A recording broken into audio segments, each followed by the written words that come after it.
नमस्कार। आइए चलते हैं आज से लगभग 2500 साल पहले, छठी शताब्दी ईसा पूर्व के भारत में। ये एक जबरदस्त उथल-पुथल का दौर था। एक ऐसा समय जब पूरा का पूरा समाज तेजी से बदल रहा था। और जानते हैं, इसी बदलाव की आग से एक ऐसी आध्यात्मिक क्रांति ने जन्म लिया जिसने इतिहास का रुख ही मोड़ दिया। तो सवाल यही उठता है कि आखिर उस दौर में ऐसा हो क्या रहा था? वो कौन सी वजह थी, वो कौन सा संकट था जिसने महावीर और बुद्ध जैसे विचारकों को एक बिल्कुल नया रास्ता खोजने पर मजबूर कर दिया? चलिए आज इसी पूरी कहानी को गहराई से समझते हैं। इस कहानी को समझने के लिए सबसे पहले हमें उस समय के समाज को देखना होगा, जिसे इतिहास में उत्तर वैदिक काल के नाम से जाना जाता है। ये वाकई में एक बहुत बड़े बदलाव का दौर था। अच्छा, तो इस टाइमलाइन पर जरा गौर करते हैं। देखिए, 1500 ईसा पूर्व के आसपास समाज ज्यादातर पशुपालक था, मतलब जिसके पास जितनी ज्यादा गाय बैल वो उतना अमीर। लेकिन फिर करीब 1000 ईसा पूर्व आते आते समाज ने खेती को अपनाना शुरू कर दिया। और फिर आया असली गेम चेंजर। 800 ईसा पूर्व के पास लोहे का इस्तेमाल।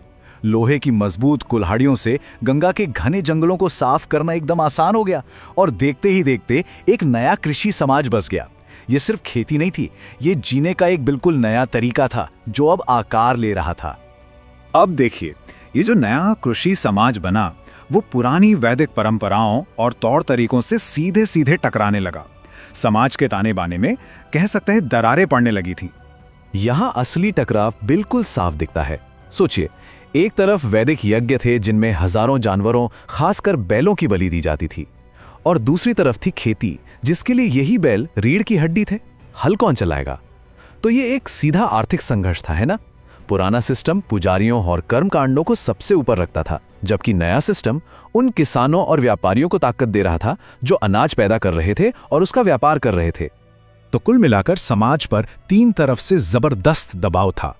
पहला, आर्थिक संघर्ष, यानी यज्ञों की बलि बनाम खेती की जरूरत।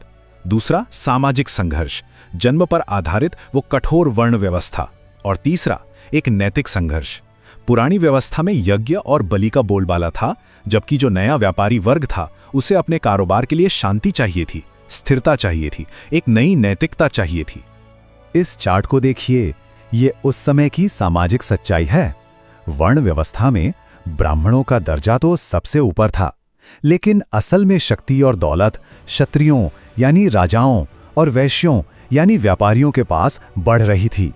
पर समाज में उनका दर्जा तो जन्म से ही तय था। इसी असंतोष ने, इसी बेचैनी ने एक विद्रोह की आग को हवा दी, जिसे कई इतिहासकार क्षत्रिय प्रतिक्रिया भी कहते हैं। तो इसी सामाजिक और आर्थिक उथल-पुथल के बीच लोगों ने नए जवाब ढूंढना शुरू कर दिया। यह सिर्फ एक विरोध नहीं था, यह एक तरह का बौद्धिक, एक दार्शनिक विद्रोह था। और इसी दौर में सामने आए श्रमण। ये कौन थे? ये वो लोग थे जिन्होंने घर बार, समाज, सारे बंधन छोड़ दिए थे। ये वो घुमक्कड़ तपस्वी थे जो जीवन के असली सत्य और मोक्ष के नए रास्ते खोज रहे थे। और हाँ, महावीर और बुद्ध दोनों ही इसी महान श्रमण परंपरा का हिस्सा थे। और जरा इस नंबर को देखिए, 360 से भी ज्यादा। ये कोई छोटा मोटा बदलाव नहीं था। उस दौर में 360 से भी ज्यादा अलग अलग दार्शनिक विचारधाराएं और संप्रदाय मौजूद थे। इससे अंदाजा लगता है कि समाज में एक नए रास्ते की तलाश कितनी शिद्दत से, कितनी बेचैनी से हो रही थी। जो सबसे बड़ा फर्क आया वो सोच में आया। लोगों को अब कर्म मार्ग में दिलचस्पी नहीं रही, मतलब बाहरी यज्ञों और महंगे कर्मकांडों में, जहां सब कुछ पुजारियों के हाथ में था। अब लोग ज्ञान मार्ग खोज रहे थे, एक ऐसा रास्ता जो दिखावे पर नहीं बल्कि इंसान के अपने अंदर के ज्ञान और उसके सही आचरण पर आधारित हो। और इन सैकड़ों विचारधाराओं के बीच जैन धर्म एक बहुत ही मजबूत और प्रैक्टिकल विकल्प बनकर उभरा। महावीर की शिक्षाओं ने उस समय की जो असल समस्याएं थीं, उनका सीधा सीधा समाधान दिया। और यहीं पर जैन धर्म ने अपना सबसे क्रांतिकारी समाधान पेश किया, अहिंसा। मतलब किसी भी जीव को किसी भी तरह से चोट न पहुंचाना। इस एक सिद्धांत ने सीधे तौर पर खेती के लिए जरूरी पशुओं की रक्षा की। साथ ही इसने व्यापार के लिए जरूरी शांति और स्थिरता को भी बढ़ावा दिया। यह उस समय की आर्थिक और नैतिक दोनों जरूरतों का जवाब था। जैन दर्शन ने मोक्ष यानी लिबरेशन का एक बड़ा ही व्यवस्थित रास्ता बताया, एक आध्यात्मिक सीढ़ी की तरह।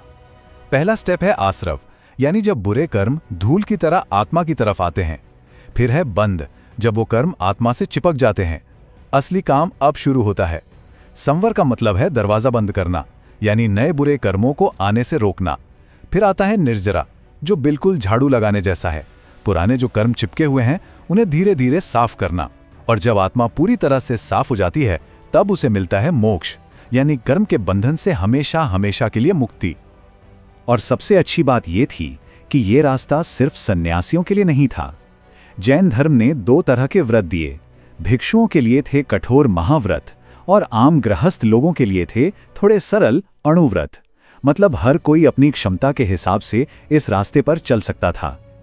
यहाँ कर्म के बारे में जो विचार था वो शायद सबसे क्रांतिकारी था। जैन धर्म के मुताबिक कर्म कोई अनदेखी शक्ति नहीं, बल्कि एक भौतिक पदार्थ है, सूक्ष्म कण जो हमारे कामों, हमारी सोच और हमारे शब्दों के आधार पर आत्मा से चिपक जाते हैं।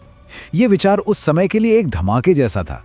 इसका सीधा मतलब था कि किसी की भी किस्मत जन्म या जाति से तय नहीं होती, बल्कि हर इंसान के अपने हाथों में होती है। ये सबके लिए एक बराबर का मौका था। तो आखिर इस पूरी आध्यात्मिक क्रांति ने समाज को दिया क्या? इसने एक बिल्कुल नया ढांचा तैयार किया, एक नया फ्रेमवर्क, जिसका असर आने वाली सदियों तक भारत पर दिखाई दिया। तो इस क्रांति की देन क्या थी? इसने शांति को बढ़ावा दिया, जिससे सीधे तौर पर किसानों और व्यापारियों को फायदा हुआ। इसने मोक्ष का एक ऐसा रास्ता खोला जो जाति या लिंग के भेदभाव के बिना हर किसी के लिए खुला था। इसने एक ऐसी नैतिक संहिता दी, एक एथिकल कोड दिया जो नए शहरी और व्यापार पर आधारित समाज के लिए एकदम सटीक था। और हाँ, इसने बौद्ध धर्म जैसे दूसरे महान आंदोलनों के लिए भी जमीन तैयार की। तो अंत में एक सवाल, ये प्राचीन क्रांति एक ऐसे समाज से पैदा हुई थी जो बहुत तेजी से बदल रहा था, बिल्कुल वैसे ही जैसे आज हमारा समाज बदल रहा है। तो क्या ये प्राचीन क्रांति आज के दौर में हो रहे बदलावों को समझने और उन्हें संभालने के बारे में हमें कुछ सिखा सकती है? इस पर सोचिएगा जरूर।